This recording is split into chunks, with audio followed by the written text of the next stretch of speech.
come forth to my grave. Bring with you, young woman, for young woman I crave.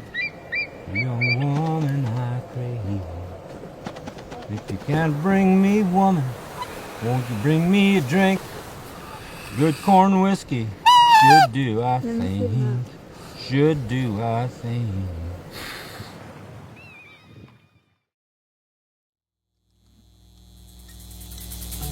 The first time I drank, it was the summer going into grade 7, going into high school. And one of the boys went and he broke into a warehouse and he stole a case of church wine. This guy said, "Hey, you want a drink?" And we just dropped our bicycles right there, right on the road. I was so excited, and we started mixing it with pop. I remember we mixed it with Coke and we're drinking it. And I remember right away I started getting that really warm feeling, getting that buzz from the alcohol. And I just remember that feeling of, holy shit, man, this is what it is. This is what they're after. It was magic. It was such a wonderful feeling. And from that day on, I believe that's when I became alcoholic. I just kept on going. Drink, drink, drink. It's all I knew. It's all I wanted to do. All the anger that I had towards the group homes, the residential school, I let it all go. I wanted him to come home so bad, but he wouldn't come. And that's alcoholism, man. Nothing matters, I guess. I was at 2 residential schools, Port Alberni and Alert Bay, for 2 years. People have reasons why they drink. Maybe it lost a job or lost a family, right? But for me, it was the abuse that I went through. That's why I drank. And I never forget the first drunk. It was punch. I didn't know what people were telling me. Just have a cup, so I drank it. It just kicked in. It kicked in right away. A lot of my dad's generation, really, their alcoholism really took off. This is where my ghosts are, right?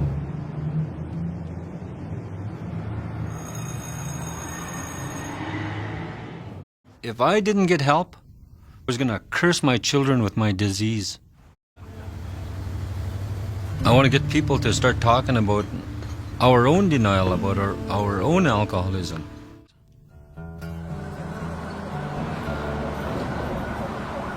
Like, I came out of my blackout one time and there was blood all over and this big gash in my head, and someone had bottled me out.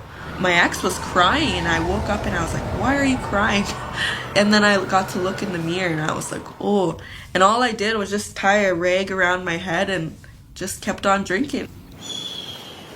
You know, if I was feeling sad, I drank. If I was mad, I drank. If I was depressed, I drank. If I was lonely, I drank. You know, now I'm dealing with all these emotions and feelings that I've never dealt with before. And it's hard. Hey, it's Steve Wolf calling in. What happened? How did you end up back in there?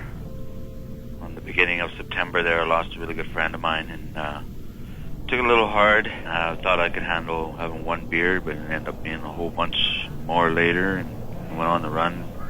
And then they caught me 2 weeks later, and I got charged for not complying with my probation order, my bail order. So I'm really anxious, worried, because I don't know how many times I've gotten out of jail and, you know, just want to do good, but then there's always that little bit of a bump in the road that makes me kind of swerve. You know, it's really hard. All of us guys and women who've sobered up, we all know what it's like to have no control over it. We all know what it's like to slip, and we all know what it's like when someone dies or something bad happens, and you know, it's almost like we have no defense against that first drink. And when I quit drinking, I tried to do it alone, but man, inside I was just torn up, you know. It wasn't until I started reaching out and asking for help, talking to other people, it made it easier. Oh, yeah. So, scary, I guess. You know, I've been doing this 20 years now, coming in and out, and, you know, I think I've had enough. You don't belong in there. I have 3 children, and I was so spiritually hurt from getting molested that I couldn't be a parent. I loved my children with my heart, but I didn't love myself. That was usually the time that he would go on a big bender, and it would last for days and days. I remember my mother throwing him out because he couldn't sober up, and I remember him losing jobs because he couldn't sober up. Never really got to spend much time with him, and I think that's kind of where my resentment towards him grew. For me to make any change, I have to hit a wall. And most alcoholics are like that. You have to hit a wall, and you have to have a gun to your head. And somebody has to cock that barrel and say, you got to make change now. There was a lot of joy. Of course there was a lot of joy, you know. Growing up in Inuvik was it was a fun place, but there was a lot of hurt too, eh? A lot of really dark times that I went through here. I was so absorbed by all the dysfunction and all the shit that was going around me. I couldn't learn. None of us could learn. I quit school. I turned 17. My mom said, "You're 17 now? You gotta work. You gotta go get a job somewhere. I don't care." Oil industry was going on. Some of my older friends were working, coming to town with lots of money. Big checks, man. I started phoning around oil companies, and I got a job. So 17 years old, I come back to town, I got my check. I'm a man now. What do? We drink from Friday, Saturday, Sunday. And we drink and laugh, drink and laugh. Sunday, we're all broke. Flat broke Sunday. Somehow we scrape up enough to get a bottle. And we're in someone's house and we're sitting there, and the depression sets in on Sunday when we run out of money. Hey, what's up? Hanging out. Yeah. Remember fucking going out to work and then coming back with thousands of dollars in the bank and just pissing it all away? Yeah. And going back to work. And then going back to work and then coming back and then then EI kicks in, or your pogey kicks in, and you sit in the fucking bar all winter long. On We did that for what, 14 years? Yeah, 15 yeah. years. Long when Esso was up here when the oil companies were here. Yeah. Then they all left and just left you with nothing. But still, even when you had nothing, you could still go out and get fucking loaded too, right? Oh, that's again, it's the brotherhood. Yeah.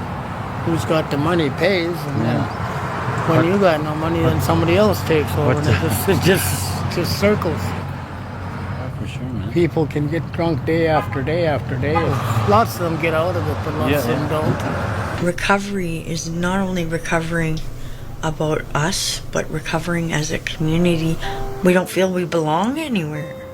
And we're such community-based nomadic people.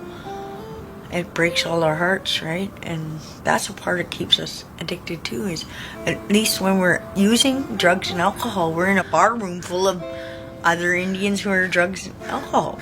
So that keeps us all connected in a really dysfunctional way.